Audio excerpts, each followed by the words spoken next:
22 light years away. Global strife, raging climate disasters, socioeconomic opposition. It's enough to bring down an entire superpowered species. And it did. Good evening, everyone. Welcome to 0.032 Minutes. In tonight's story, by popular demand, we will be recounting the downfall of humanity. And for the best immersion possible, I have been fitted with this realistic human costume. Tight. For those wondering, it is a little hard to breathe. No wonder so many humans had asthma. I am a human historian, and I am fluent in their most popular second language, English. For the purpose of the story, I will be speaking exclusively in human tongue.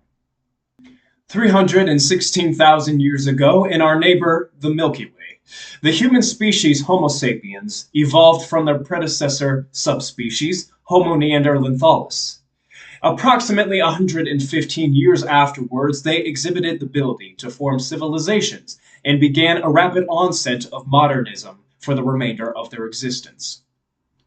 Unfortunately for them, they were not yet deemed worthy by the stars and succumbed to a fate enabled by their underdeveloped interpersonal behaviors. In ancient human civilization, marvels such as giant pyramids, mythical colosseums, leaning towers, and Confucianism were not enough.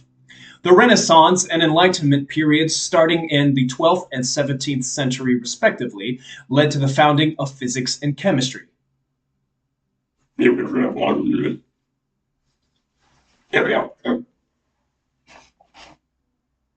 Thanks.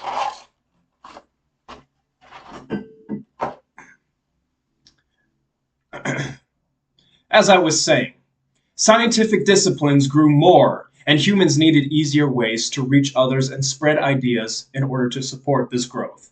They needed energy. The Industrial Revolution of the 18th century became the answered prayer of the modern world, and yet it was the first dose to humanity's toxicity. The decline of human welfare was disguised by increasing lifespans and regionally free healthcare. The first dose then circulated to form the smog-ridden Gilded Age of the 19th century. The pollution produced from industrialization built up unnoticed until the Great Smog of London in 1952 that caused thousands of polluted deaths. Just like burning alive, it's the smoke that kills you first. This would be the event that would put the fear of fossil fuels in human minds, leading to the formation of the Environmental Protection Agency in 1970. All seemed salvageable at this point in time, and recovery was well within the horizon.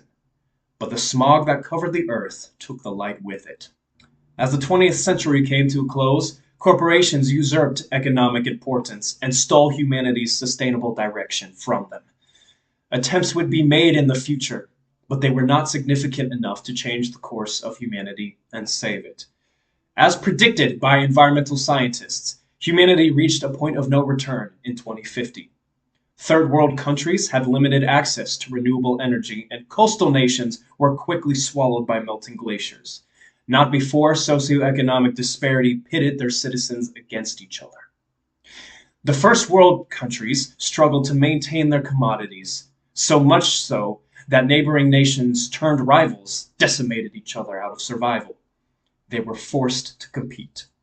Nuclear war on par with every star in the solar system exploding ensued until 2067, where all signs of humanity went dark.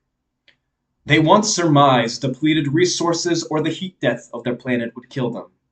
They were ignorant to their ongoing self-extinction. We hope you enjoy this recap in universal history. Join us for next week's story, where we discuss the outstanding hamster who cheated death. Are hamsters giving cats a run for their money with the amount of spare lives they have?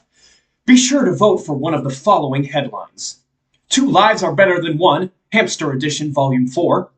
Or Generational Evolution Gave the Mouse a Second Life. A play on the old saying, curiosity killed the cat. I am personally quite fond of that one. Good night, everyone, and Happy New Year.